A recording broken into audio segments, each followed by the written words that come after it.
You are listening to Alex Nanlohi Podcast, to know the Lord and to make Him known.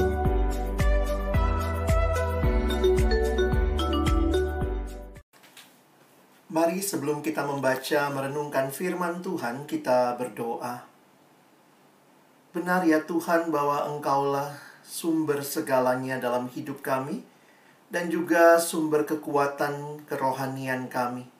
Terima kasih untuk ibadah yang Tuhan berikan bagi kami. Kami telah memuji nama-Mu. Kami juga bersyukur ada waktu untuk kami membaca, merenungkan firman-Mu. Ketika kami akan membuka firman-Mu, bukalah juga hati kami. Jadikanlah hati kami seperti tanah yang baik, supaya ketika benih firman Tuhan ditaburkan, boleh sungguh-sungguh berakar, bertumbuh, dan juga berbuah nyata di dalam kehidupan kami. Berkati baik hamba-Mu yang menyampaikan, setiap kami yang mendengar.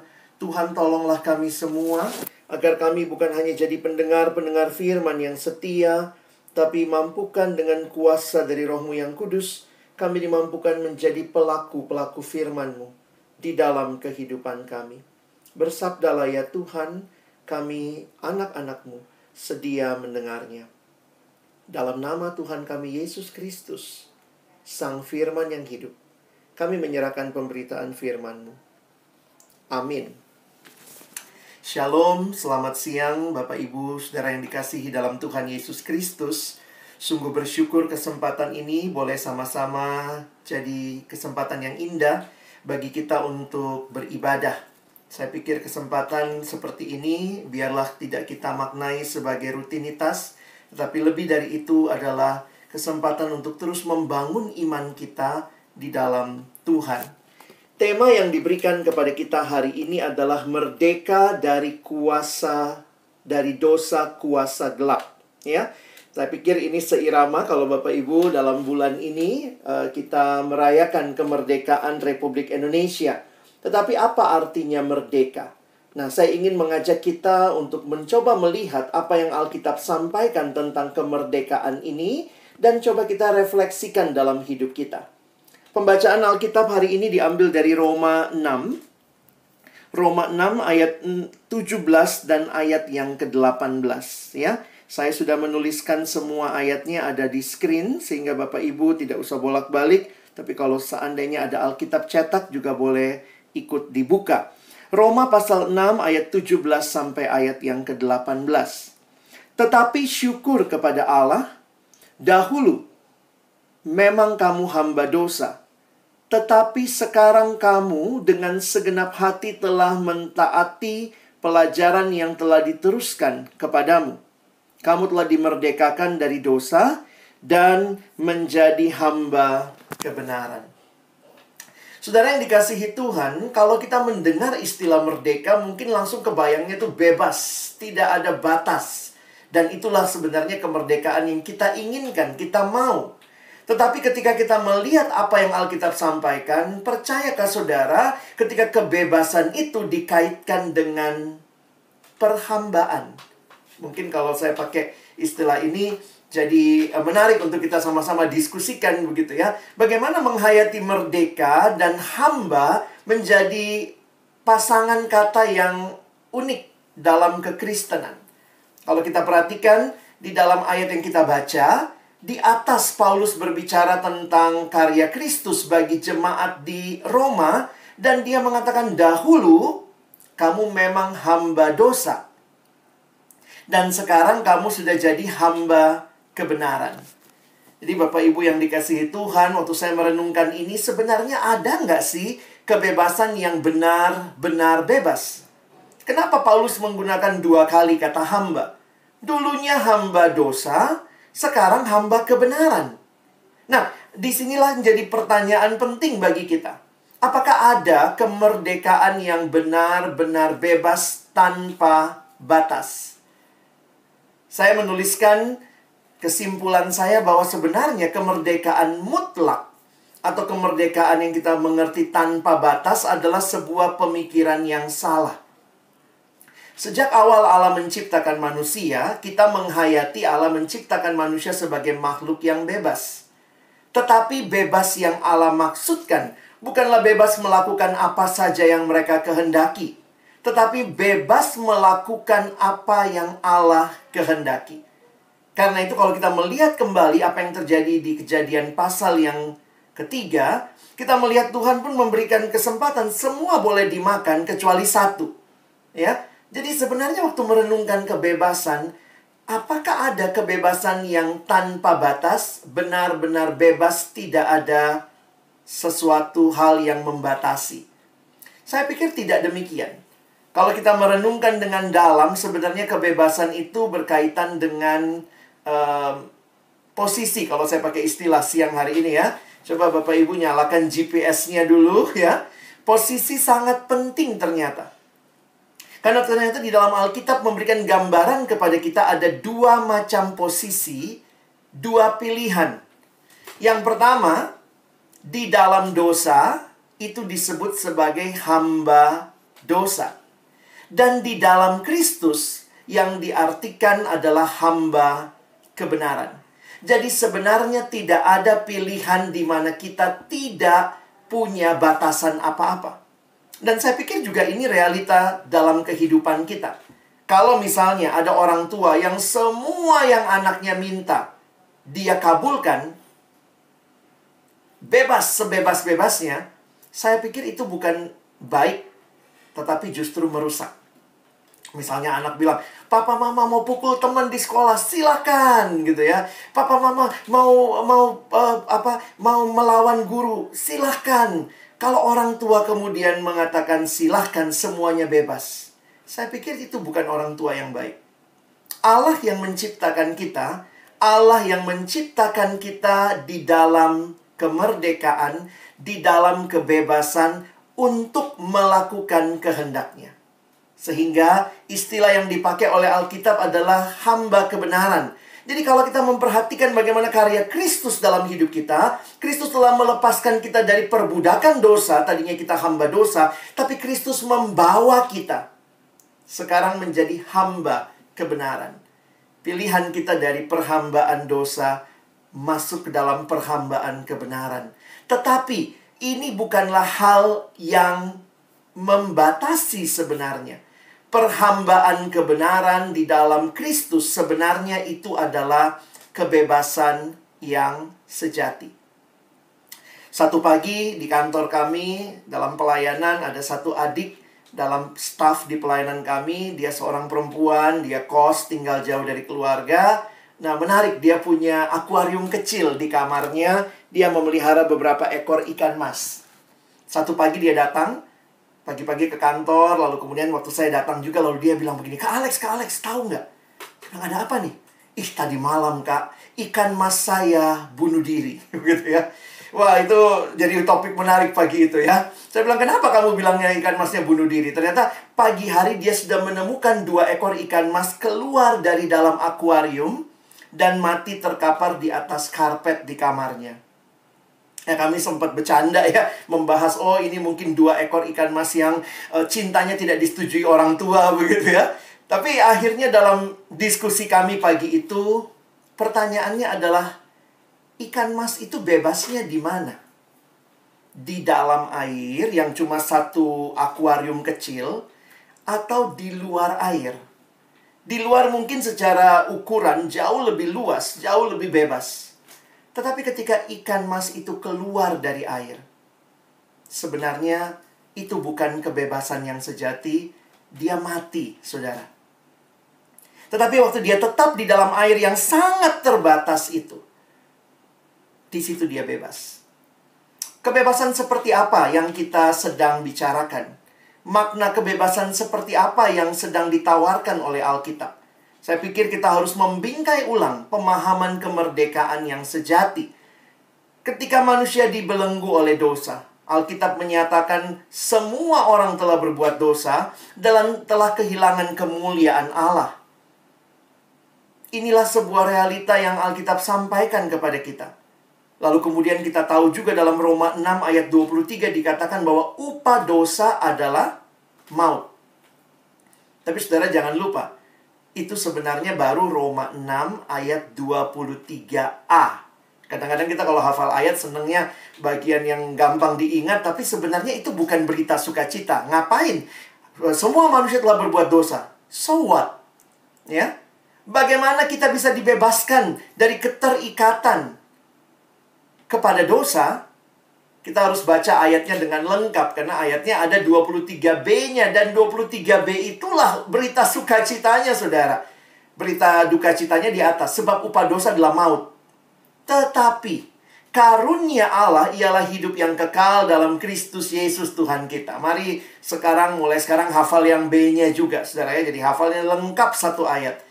Ini mau menunjukkan kepada kita betapa mengerikannya keterikatan kepada dosa yang berujung kepada maut, tetapi betapa luar biasanya anugerah Allah di dalam Kristus Yesus bagi kita.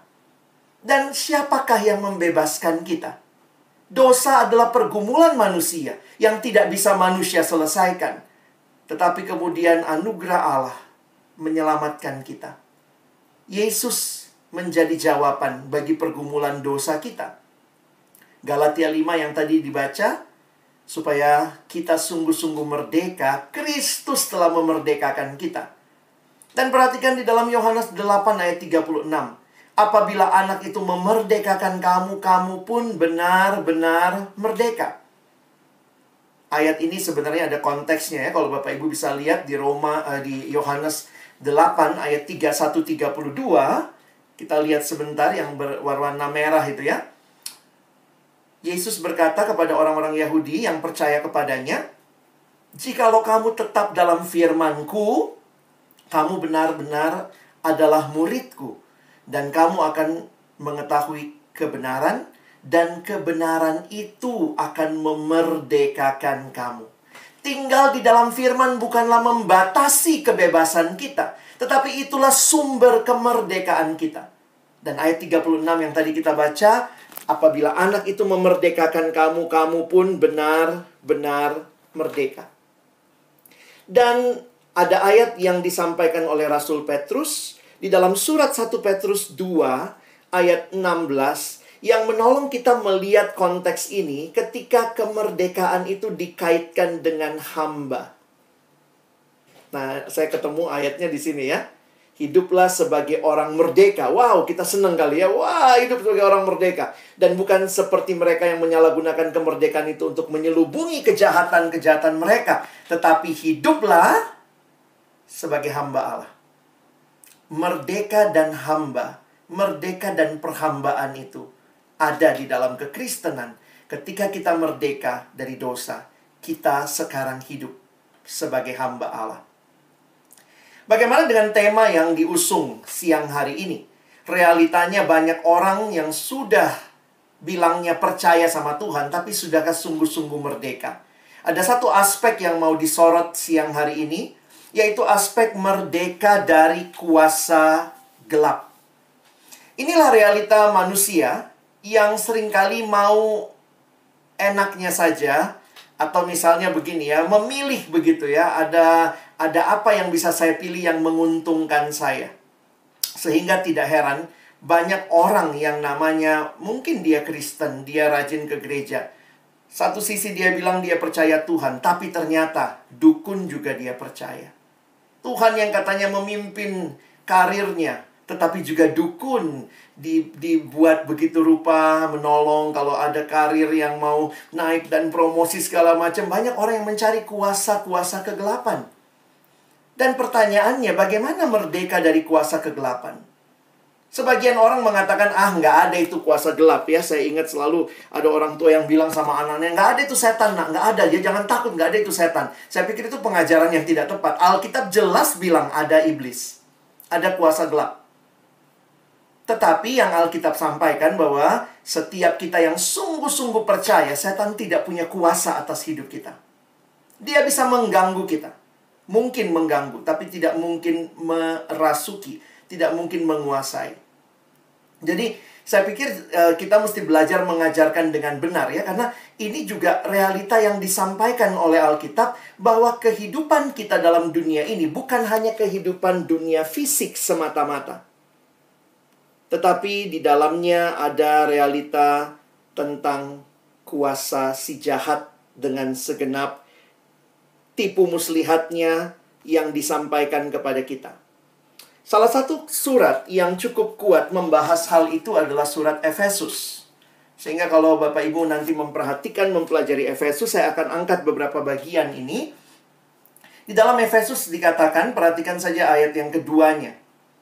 Kamu dahulu, kamu hidup di dalamnya, karena kamu mengikuti jalan dunia ini, dan karena kamu mentaati penguasa kerajaan angkasa, yaitu roh yang sekarang sedang bekerja di antara orang-orang durhaka.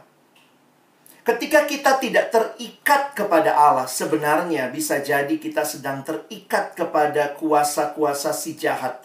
Sehingga manusia di dalam dosa, dengan semua apa yang dia lakukan, begitu gampangnya melakukan ketidakbenaran, sebenarnya mau membuktikan siapa yang menjadi tuan atas hidupnya.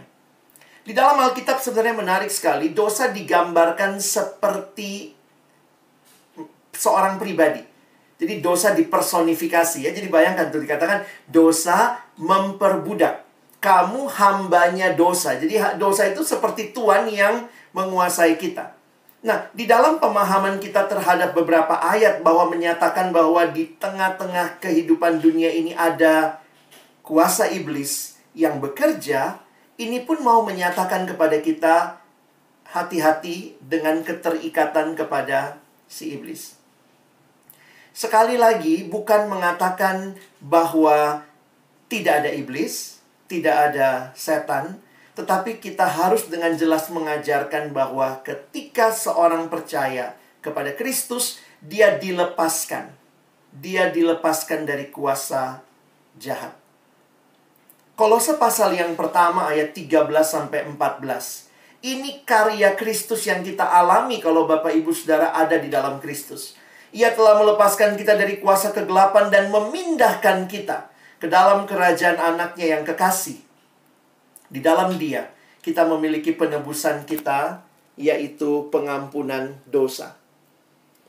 Realita kehadiran iblis dalam dunia yang sudah kalah sebenarnya melalui karya Kristus di kayu salib, tapi masih Tuhan izinkan sampai nanti Tuhan datang kedua kali dan kemudian akan menghukum dan mengakhiri segalanya. Ini menunjukkan kepada kita bahwa di tengah-tengah dunia ini ada kuasa si jahat yang bekerja. Jadi ini kayak new normal, saudara ya. New normal itu kan bilangnya virusnya masih ada nggak? Oh, masih ada. Kelihatan nggak? Susah juga ya kalau Bapak Ibu nggak lihat dengan mikroskop dan segala macam. Kita tuh lucu ya. Kita nggak pernah lihat virusnya, tapi kita takut gitu ya. Sehingga new normal itu realitanya virusnya masih ada. Tapi kita harus bekerja, ekonomi harus bergerak, kita harus kemudian beraktivitas kembali karena itu ada protokol. Nah, bagaimana protokolnya nih terhadap situasi virusnya masih ada sambil kita nunggu vaksin, kita mulai cuci tangan, pakai masker, pakai face shield gitu ya, jaga jarak. Nah, bagaimana realita kehidupan kita orang percaya yang sudah di dalam Kristus, sudah merdeka, tetapi ada realita kuasa kegelapan di sekitar kita? Bagaimana protokol new normal bagi kita? Ya, saya pikir yang paling sederhana jangan main-main sama kuasa gelapnya. Ya, itu jadi bagian yang penting. Makanya Yakobus mengatakan di pasal yang keempat ayat yang ke-7, karena itu tunduklah kepada Allah. Jadi kepada Allah kita tunduk dan lawanlah iblis. Mesti dilawan, saudara ya. Maka ia akan lari daripadamu. Nah, kenapa bicara lawan-melawan ini menarik ya. Di dalam 1 Petrus juga, bukan cuma Yakobus yang bicara. 1 Petrus pasal yang ke-5 mengatakan demikian. Sadarlah dan berjaga-jagalah. Ya, sadarlah dan berjaga-jagalah, lawanmu si iblis berjalan keliling sama seperti singa yang mengaum-ngaum dan mencari orang yang dapat ditelannya. Muncul lagi tuh kata, lawanlah dia dengan iman yang teguh, sebab kamu tahu bahwa semua saudaramu di seluruh dunia menanggung penderitaan yang sama. Jadi menarik saudara untuk memperhatikan, kita diminta untuk melawannya, bukan meniadakannya. Nggak ada iblis, nggak ada iblis. Oh, nggak bisa saudara, lawan. Nah, lawannya dengan apa? Bagi kita yang sudah dalam Kristus, lawanlah dengan iman yang teguh. Kalau saudara belum terima Yesus, terimalah Dia sebagai Tuhan dan Juru Selamat, karena di dalam Dia saja ada kemenangan itu. Nah, ini yang seringkali bagi orang Kristen, kita kebanyakan nonton film Hollywood kali ya. Jadi cara melawan iblisnya juga ala Hollywood begitu. Saya ingat ada satu anak remaja pernah datang dan bilang sama saya begini, "Oh Kak Alex, saya udah gak takut sama iblis sekarang." Wih, hebat dong. Gimana? Apa yang kamu lakukan? "Oh, saya kalau tidur Kak, saya ambil Alkitab, saya taruh di samping saya." Hah? Saya bilang, buat apa Alkitabnya? Kalau ada iblis, ya saya, gitu ya saudara ya, ke iblisnya gitu. Ini caranya dari mana ini? Kekristenan simbolik yang mungkin karena kebanyakan nonton film-film Dracula, saudara ya, bahwa melawan iblis itu pakai simbol. Kalau pakai ini nanti iblisnya teriak, "Oh panas, panas," begitu ya. Lalu nanti mesti ambil ditusuk dadanya sebelah mana. Itu kan semua hal-hal yang tidak ada di dalam Alkitab. Yang diminta dalam Alkitab adalah lawanlah dia dengan iman yang teguh. Bagaimana iman kita? Iman itu sumbernya dari mana?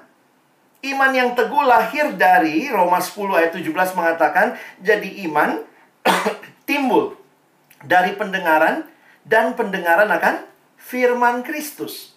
Jadi inilah kekuatan kita melawan si jahat ketika kita beriman kepada Tuhan. Kita percaya kepada Tuhan. Kita bisa berkata, "Tuhan, Engkau jauh lebih berkuasa daripada si iblis." Saudara, sedikit pemahaman teologis buat kita ya. Nah, ini supaya kita coba memahami betapa seringnya karena kita tidak mendasarkan iman kita pada firman, kita jadi salah berpikir. Nah, ini kalau mau melawan si iblis dengan apa? Dengan iman. Iman itu dari pembacaan perenungan firman Tuhan. Bukan cuma nonton film Dracula, bukan cuma nonton mistik-mistik yang lain begitu ya. Jadi saya pernah tanya sama adik-adik mahasiswa. Saya tanya sama mereka sederhana ya. Adik-adik, nanti Bapak Ibu bisa jawab dalam hati lah ya, karena waktu kita terbatas, saya coba langsung jawab begitu. Saya tanya sama mereka, adik-adik, kalian percaya Tuhan Maha Kuasa? Iya. Mereka jawab, ya. Tuhan Maha Kuasa, ya atau ya? Iya, gitu ya. Terus saya tanya lagi, iblis Maha Kuasa nggak? Wah, mulai diam sebagian. Enggak sih, Kak. Ya, oke. Iblis tidak Maha Kuasa. Tapi iblis punya kuasa? Ya, iblis punya kuasa. Tapi tidak maha. Jadi Bapak Ibu bisa pahami ya. Jadi bicara tentang kemahakuasaan, iblis punya kuasa, tapi hanya Tuhan yang maha kuasa dan iblis bukan Tuhan. Pertanyaan berikutnya. Tuhan maha hadir. Ya atau ya? Iya dong ya, Tuhan maha hadir ya. Sekarang kalau saya tanya lagi, iblis maha hadir nggak? Nah, jeng. Biasanya di sini sudah mulai terlihat perbedaan-perbedaan. Iblis maha hadir? Oh enggak Pak, iblis hadir di mana-mana. Kalau hadir di mana-mana, apakah berarti maha? Ya, kita harus bisa jelas membedakan. Iblis tidak maha hadir. Ketika saya mengajar seperti ini di satu gereja, hamba Tuhan seniornya bilang sama saya, "Pak Alex, kenapa ya? Saya rasa kalau saya, Pak ya, iblis itu maha hadir ya, Pak." "Oh gitu ya, Pak Pendeta ya?" Ya memang kalau kita bilang maha hadir, dasarnya apa? Saya bilang, "Saya kok meyakini nggak maha hadir ya, Pak?" "Kenapa, Pak?" Dia tanya sama saya. Saya bilang, ya kalau maha hadir, ngapain kita ngusir setan kalau dia maha hadir? Bapak pernah ngusir setan gitu ya? "Dalam nama Yesus, keluar dari sini." Terus dia bilang, "Hihihi, aku maha hadir." Iblis tidak maha hadir. Setan tidak maha hadir. Yang maha hadir itu Tuhan. Jadi kita tangkap dulu konsepnya. Dari mana belajarnya? Dari Alkitab. Kita disuruh mengusir, lawanlah dia. Dia bukan Tuhan yang berkuasa. Nah, sekarang secara teologis, coba jawab pertanyaan saya. Kalau iblis tidak maha hadir, apa? Coba, di tempat Bapak Ibu sekalian, apakah ada iblis? Apakah di tempat Bapak Ibu ada setan? Kan setan tidak maha hadir. Apakah dia hadir? Apakah dia ada? Jangan jawab langsung iya, karena kalau jawab langsung iya, emang Bapak Ibu temennya, tahu gitu ya. Jangan juga jawab tidak, karena kalau kita bilang tidak juga kita kan nggak tahu ya. Sehingga jawaban yang teologis, apakah iblis ada di sini? Apakah setan ada di tempat saya? Jawaban teologisnya adalah mungkin. Nah, itu jawaban teologis. Jadi tidak memastikan karena kita bukan friend-nya, dan tidak meniadakan juga karena balik lagi kita juga bukan friend-nya ya. Jadi apakah ada iblis di sini? Ada setan di sini?